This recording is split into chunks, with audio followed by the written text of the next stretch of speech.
run with this today.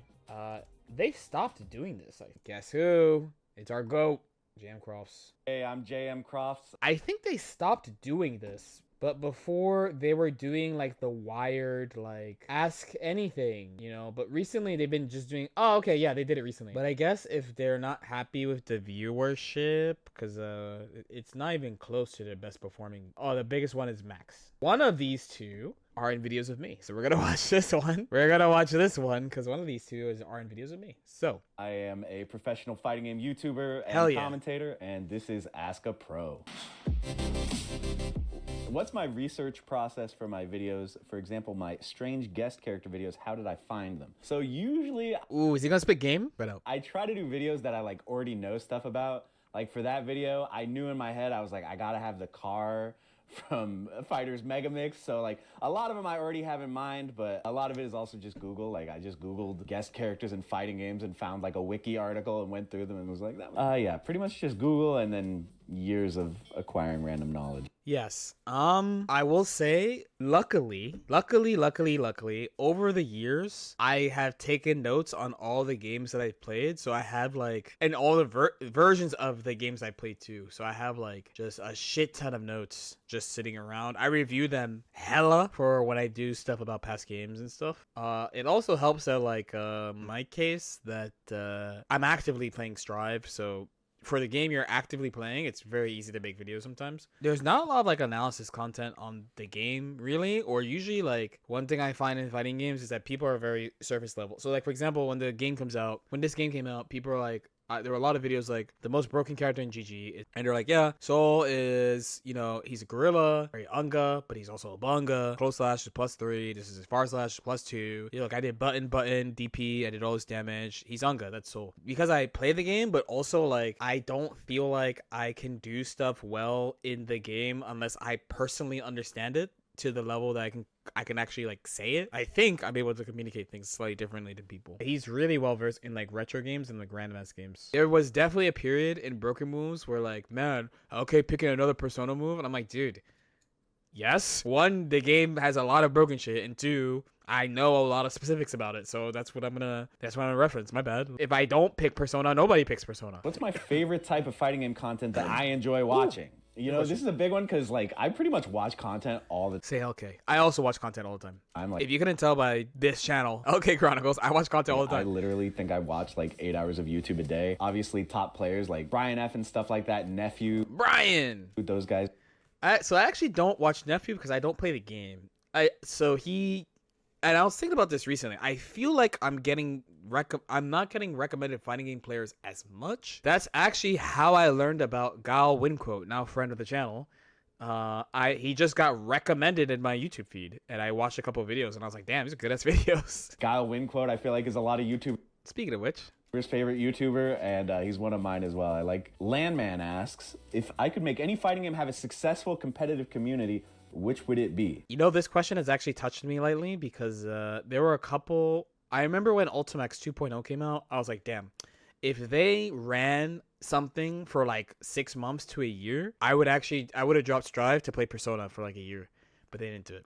So I was like, damn, that is, I think about that type of shit. I think my answer for this is Virtua Fighter, just because I think we really need... This is back? Another 3D game. Like, Tekken has been like the biggest 3D game for so long, and it hasn't really had anything with it. So Combat Kid 619 asks, what are the most important aspects of a fighting game, in my opinion? Ooh. Disclaimer, I will never make a fighting game because you guys will think it's very boring. Essentially, I'd want every phase of a fighting game to be fun. And you know, I haven't said it for a while on a video, by the way, because the Lucy video I made that we put out maybe like a week and a half ago. Offense has to be fun, defense has to be fun, neutral has to be fun, and knockdown has to be fun. And when I say knockdown, though, it would be like the character has to have a fun goal. Also, it's definitely not a tag fighter. That's facts. I think one of the biggest ones is just having like cool characters that draw you in and you want to play. Like, I think there are some games where, you know, the gameplay on paper seems good, but just none of the characters really attract me. This is actually a great answer too, because I don't know about you guys, but I have definitely played a game. This is DNF for me. DNF is like one of the standout recent games where I'm like, man, I'm so sad this character is in this game. I wish this character was in another game. I feel like This is a good Street answer. Fighter 2, one of the reasons why it was like one of the biggest games ever and completely reshaped the fighting game community was because all the different characters felt so unique and like you really wanted to play them. Blue Kuma 68 asks, simple, Mai or Chun-Li? Why do we have to fight? That's the answer. I don't like this question. I think this question is actually very disrespectful. You There's know, no correct I am answer. a Capcom shill at heart, so I think I gotta go with Chun-Li, but Mai's no cool correct too. I'm answer. excited to play Mai in SF6 soon. The video is dated. I'm excited to play Mai, and then we just watched a video where I think Brian was like, yo, I'm tired of fucking playing against Mai, man. Rect asks, this is a very metaphysical one. Life is full of regrets, but you have to keep moving forward. When I think back today, what decision in my career do I regret most, and what would I have done differently? Ooh, hold on, let me think. I don't know. My answer's kind of boring, I think. I actually think I wish I started. No, that's not true. No, I started. I wish I was more consistent with YouTube earlier. I think is probably my biggest one. You know, I have videos from like, let me put you on game real quick. This is a historical archive. You guys ready? You know that shit ain't good. Like, what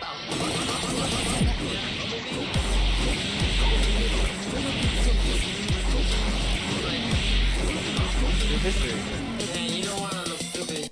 Yeah, it was posting meme clips in Exerd and posting like simple guides in Exerd. You know, there's a video from this period which I think is called this. I think. Great Everybody, mic. This is Lord Knights, It's me. and I wanted to share with you a quick video on how to mash out of staggers in Guilty Gear. You have to mash buttons instead of wiggling the stick. Here you go, and There you go. So I was posting one video a week, and I was like, I'm just fucking tired, man. So I stopped. And then at the beginning of Dragon Ball, I did, and I stopped. And then Dragon Ball Season 2 is when I actually truly started grinding content. And I was like, damn, if I didn't stop in Exerd, this would have been great. I don't regret anything about games I've played, tournaments, competitive outcomes, basically nothing. That shit, you know, it is what it is. The one thing I would do is I would not main T-Hawk in Super Street Fighter 4.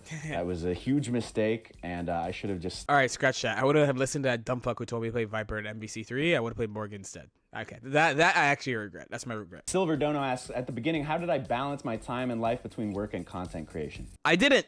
I didn't. As I said, that shit was fucking impossible, is what I want to say. I didn't have the urgency to want it really bad. Because the thing about when I actually started grinding content was that I thought that Beast Coast was going to fire me because I was like, I suck ass at Dragon Ball and my results suck and I'm on an esports team and not playing for myself and these motherfuckers hate me. But the truth is, they kept me on Beast Coast until they got bought out and the company that bought it fucking got rid of us. So they actually fucking loved me. But I'm kind of glad I was paranoid about them hating me because I actually really enjoy doing YouTube. So the other big thing is like, it's actually very funny how similar it is to being like a professional fighting game player. There's no path. Like, how do you do it? True YouTube sorcery is all gated behind like accelerators that cost thousands of dollars, and like you're seeing the interviews of what people say, but they don't really tell you what they're doing. All you see from YouTube, because YouTube has a recommended page, right? You're seeing like the top 1% of stuff that interests you. And when you're seeing the biggest creators from your interests, especially if you're a relatively standard human being, what do you like? You might like movies. You might like a couple of TV shows that are on streaming services. Maybe you like going to the gym. Maybe you like travel. So these niches are all hyper omega. I guess you like fighting games too, by the way. But that's not an average hobby.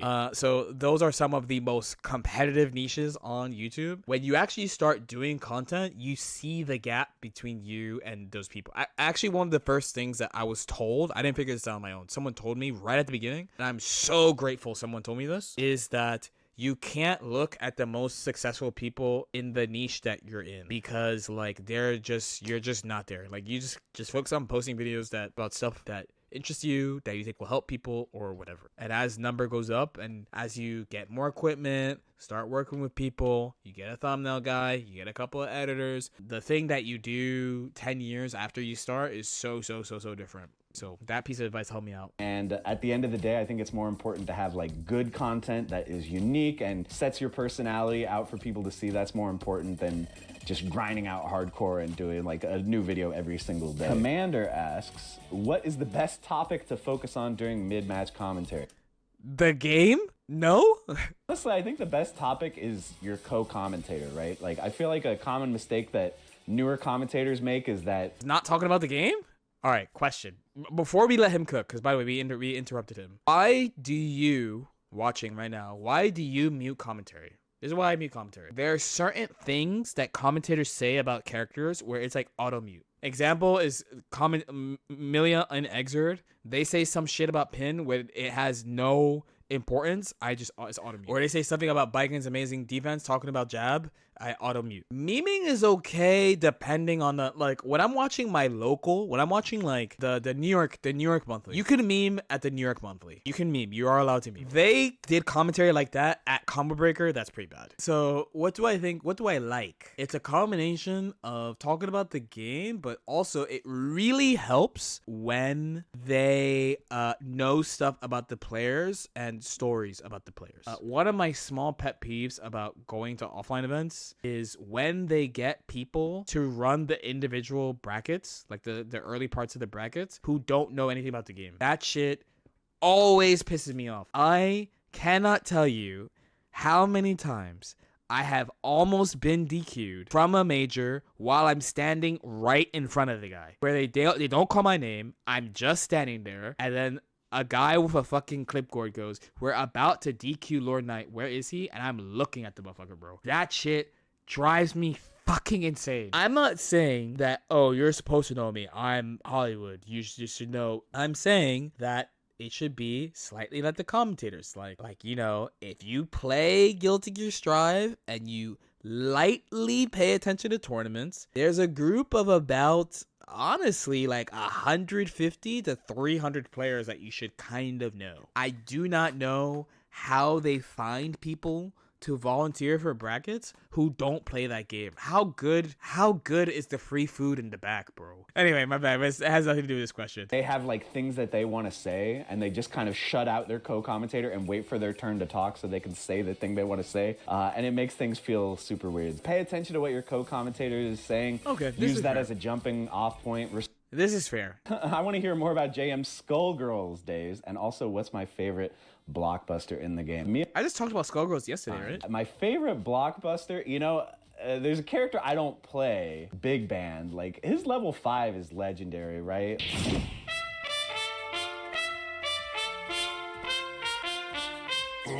Big Band needs an honorable mention. This is the shit that people love in fighting games, man. All my fun fighting game memories is like, oh, I played the Werewolf Butler. He was so broken. Oh, I played Roshi. He was so broken. I just remember like broken fun characters with a smile. What people like is shit like this. Truthfully, that's why I can't make a game, dude. When it comes to commentary versus YouTube, how do I present myself? Do I speak or act differently from one to the other? Oh, fuck yeah. Yeah, for sure. Yeah, I mean, they're two very different contexts, no? On commentary, it's assumed you're with somebody, you're paying attention to something live, and you're trying to both make people understand why something is exciting, or why something was good, or why something was impressive, or why something was like a generational fumble or something. Where with YouTube, it depends on how you do it, but we do kind of similar things where we talk about like a topic in fighting games. Your voice is to present this thing in an interesting, ideally in an interesting way. Emphasis on ideally in an interesting way, right? So I would say for sure you'd have a different voice. When playing against a new player, do I try to meet them where they're at, pick a side character, or do I pick a main and run all the knowledge checks so they play the real game? I just play unless it's a literal they have never played before, and then usually I have a character where it's like I've never played them and I just play them with like one button. Generally, I just play. I think it's respectful to just play. I never liked the sandbagging shit. I felt like it was really hard to actually improve in Smash at the time I was playing because the people who are better than you would not fucking play you, basically. They would just meme you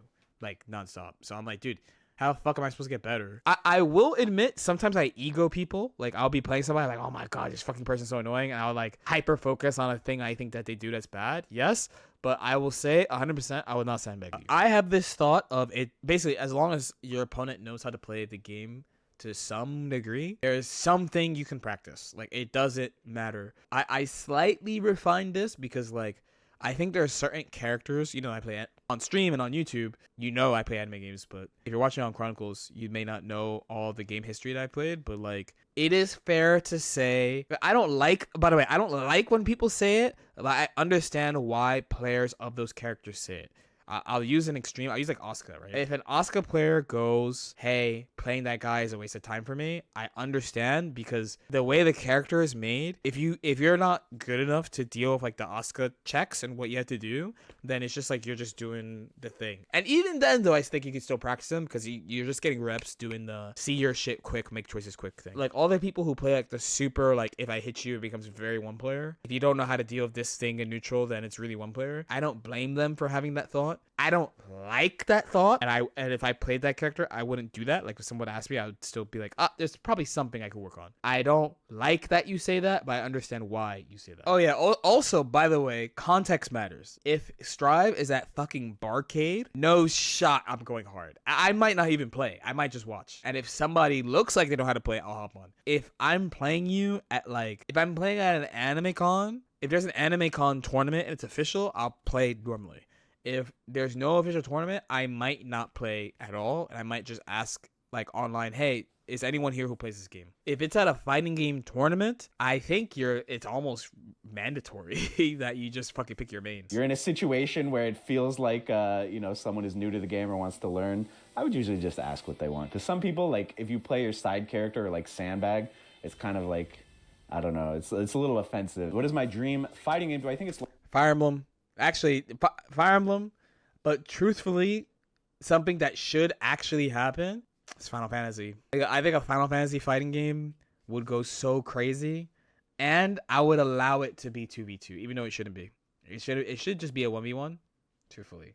But I would allow it. The real boomer moment I had last night on my way back was that when a new Final Fantasy game came out, that shit used to be a fucking event. What happened? I guess 16 had a good release, huh? 16 had a good release, but fucking 13 fucked the team, man. Honestly, for a long time, my dream fighting game was a Marvel vs. Capcom 2 re-release, and they did that. So I guess my dream fighting game is Marvel vs. Capcom 4. I don't know. We'll see if that can ever happen. He also asked, what's the biggest shift I've had to make in my content over the years? Something wasn't working that I had to drop a trend or to adapt to. I think I'm constantly adapting to trends, or like I'll try a new video that's like experimental and it does really well, and it's like, oh, I'll just make more of those. Or it doesn't go that well, and I'm like, okay, we'll scrap that idea and try something else. I think about this shit all the time too. Funny enough, at the beginning, I didn't do right. I started with like topic, and I always wanted to do matches because I was uploading almost every day, basically like 5, 6, 7 times a week. I was like, okay, I want to do 7 times a week, and the only way I can do this is by posting matches. I'm kind of like him. I like script everything now. Ideally, the next video, because it's being edited on main, is something I've never done before, and I'm curious to see how it goes. And it's like, yeah, it's a combination of you gotta see what works, you gotta see what other people are doing in different places and see if it works for you. And the nice thing about the fighting game genre is that it's so big that there's just so much shit you could talk about. You can't really run out of ideas. And like the hard part is just showing them. Zara Nell asks, what's my favorite type of fighting game history to cover? Less known and obscure games, odd quirks, jankiness of older titles, notable retired. I want to do the last one so bad, but it's hard. I mean, it's not hard. Actually, there's a way to do it. I mean, it's hard in that it would just take effort to think about how to package it. To be honest, I really like when there's discourse. I find something from an old game that people say is GOAT, and I find the same thing. I'm so fucking mean. I also like when a new game is actually really big, because I like quickly onboarding people and not wasting people's time. And collabs. I love collabs, actually.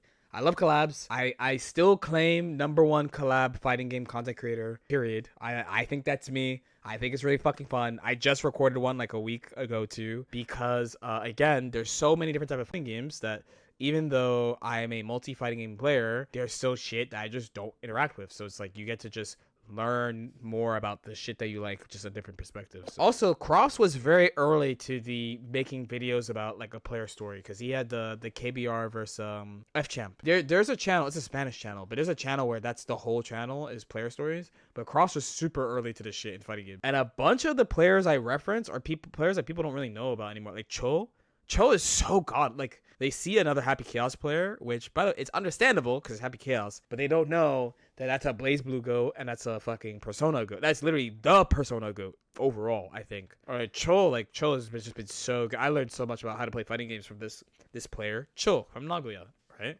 But you guys wouldn't know who that is because he only plays Strive in like season 1. Because the fighting game community is big enough that a couple of people can do it for each of their like respective like parts of the community. There's some that no matter what, people will know because they're the most popular games and they're being pushed. So like Street Fighter, people will know about old Street Fighter players. Tekken, people will know about Knee for a very long time. People will talk about Arsene for a very long time. These are the biggest games and they get pushed and they're in all the shit, so you'll hear about them. But like if I said like what I made sure to pick Cho because a lot of people would be like, who the fuck is Cho? And that guy is the fucking goat. He's godlike. Does Yume still play? He works for Arxis, to my knowledge. Still, which means he can't compete. Once a player joins Arxis as an employee, they stop competing. The director for Marvel Tokon, Pachi, that guy was a Faust player, like a top Faust player from like 2004. Strive, one of the Strive producers, is a fucking Tager player. I know him as Akira. I don't know if that's his actual name. He says his name. Next time there's a big tournament where he's at and he's making an announcement, I'll point him out. But he's always up in the shit. Roguish Chick asks, what makes a good content creator or other video coach like FeedX does compared to Mirror Lord Knight? Being a good content creator, okay, mention. Have a compelling idea, have something that you just hear this idea and that makes you think that would be a good video. And just being able to like have your personality come through and like something that makes your content unique, whether it's your sense of humor, your skill as a player, like something that, you know, it's like, why would I choose to watch this person's video over everyone else? I think something I thought about, because I think about this regularly. There's like the authority thing, like, he's been a competitive player for a long time and stuff, and his guides are succinct and, you know, I started thinking that, like, when you look at fighting game content creators, I feel like a lot of people play the same shit, or they play, like, really popular characters, and I started being like, dude, you already play hipster characters for tournaments, but you also play omega hip characters for content creators. Like, you don't play grapplers, you don't play shotos, you don't play the cool guy. Like, Max always plays the cool guy, right? Or Sejam plays shotos. Rufamonger only plays monsters and grapplers. I don't know how deep you are in fighting game content, but there are several grappler-only content creators. Their whole shit is about playing grapplers. That's all they talk about. That's all they post about. Actually, playing Milia was like a unique thing. It's just a guy who plays a pixie, who plays like weird shit. But then I was like, it's also because I just play waifus, which that helps a lot. But then also one of the secret dark truths about me as a content creator is a truth about me in the community, which I usually don't share the common sentiment about stuff all the time. I usually have a slightly different look or a slightly different take at things compared to other people. Easiest example, I'm gonna use Dragon Ball because this one's very easy. In season 2, when we're talking about Snap, I was like, this shit, you guys are over exaggerating. When UI Goku came out, I was like, dude, he's not that broken. You just have to lab for the one time. When Soul came out, I was like, okay, he's the best, but are we really crying about +2 mids? Like, what are we doing here? When Happy Chaos came out, everyone called me a hater. Remember that? Then when Potemkin, everyone called me a hater. But I'm brave enough to state my fucking truth. So I have the guides, and then every now and then, I'm like, by the way, here's some shit you're not ready to hear. And this video will be here for you when you're ready. Never wrong, just early. Also, when I'm wrong, I admit it too. I'm willing to be wrong. So one thing I'm gonna do it this week. There is a video. I've been thinking about this video a lot because I've been playing Season 4 Baiken for a year, and I've talked with some players about Baiken in this version. And my question, and I'll pose this question to you, why do you think Baiken is good? And several people go, I'm not gonna lie to you, boss, I'll be for real, I just feel like she's good. And a couple other people were like, I actually thought she was mid this patch, and then I played you and I went, what the fuck? and now I think she's good. And I was like, okay. Dogma's Domain asks, what's the best advice I could give to up-and-coming content creators, and when should you give up? Never give up. Well, I think it depends on what you want to accomplish. Like, if you just make videos for the love of the game, I don't think you ever have to give up, right? Yeah. Like, if you want to do it as a profession, I think you should already know if it's viable before you commit to it. Like, don't quit your job to be a content creator if you won't be able to make ends meet doing it. So. Or simply be 18 and have infinite time. Axel Hunter 321 asks, if Street Fighter spin off of crossover games like Street Fighter EX, Pocket Fighter, Super Puzzle Fighter, etc., what do I prefer, spin-off games or mainline Street Fighter games? I know this is about Street Fighter. You have to work hard for me to care about a spin-off. I'm not gonna lie. Fire Emblem has a spin-off. It's like Tokyo Mirage Sessions. Everyone memes it. And like other Fire Emblem people like, dude, why haven't you played Tokyo Mirage? I'm like, dude, shut up, man. Can you just leave me alone? I'm still waiting for a new real Fire Emblem game. You have to work hard for me to care about the spin-off. How janky must a game be to still be enjoyable? All these games are, case in point, games that are still great despite / because of the jank. I don't know. I'm a sweat. I don't really like jank that much. I say that, but like, there's jank in every game. There's like some small nuance thing. I don't know. I'm just not trying to play jank shit. I'm just. It's even hard to like define what that is, you know? Because it's not bullshit. I'm not saying it's bullshit. Jank in my head is like when shit works weird or doesn't work with the way it's supposed to. So that's definitely more prevalent in old games, I feel like. It's fine for old games. Is item throw jank? No. I mean, there's nothing like... Jank is like dark bike and arts with the tether. The rope is so fucking jank. The rope is so fucking jank, actually. An intern designed the rope. And it's one of her main mechanics. That's what I mean. The items, while they are annoying and they are bullshit, they are not jank. They do exactly what they're supposed to do. Mini Faust is out. He walks forward. He walks back. It's the same. You walk near him. He has a hitbox. Works the same every time. Those meteors. There's RNG behind it, but we know this RNG. Fine. Hammer, like all his shit, it does exactly what it says it does. I think games can be pretty jank, and also, you know, there's different levels of enjoyment, right? Like, I love playing, like, Tatsunoko versus Capcom, for example, which is a fairly jank game that I really, really love. And, like, just playing that game is a blast, but do I want to kind of commit to that game and play it every day like I would a game like Street Fighter 6 or Tekken 8? Probably not. I would probably get tired of the jank if that was the only game I'd played. So from Nasty Old Try, he asks, what moments would I show someone to get them hype about the FGC? Not Evo moment 37. I was really late to it, but they posted like Evo moment number 37 in Fatal Fury, and I'll just show you the tweet, honestly. There's this, right? Dun dun dun dun dun dun. This is the tweet. This is a fire tweet, right? This is a fire tweet. Imagine if I posted it like the same day. I just randomly saw it in like my recommended tweets, and I was like, oh god, what would I show them though? Because it depends, right? So I actually remember I was at a friend's house. He was talking to two friends, and then he like introduced me. They go, what do you mean tournaments though? And he showed them, because Frosty like just happened. So he showed them Frosty, right? And they were like, oh my fucking god. Like some people, like the furthest away from fighting games is just showing them that the thing exists. It kind of depends on where the person is in relation to like fighting games. Someone who casually plays fighting games, you can show them something like a hype tournament or hype tournament finals or something. Someone who's further away from that and they don't know, I'm like, oh, just look at this crowd watching people play video games. I have done that. I've showed people that quite a bit to get people to like be like, oh fuck, what the fuck is this? Matches require them to be a little bit closer to either be pretty into video games or have a passing knowledge of fighting games or have played Smash. All the Shotos like Kazuya are all in Smash. So this is actually a big it depends. Justin Wong, Cyclops comeback. Leffen versus Goichi. You wanna know what I would show them actually? Wait, I got the best one. Somebody's getting fucked. Surely.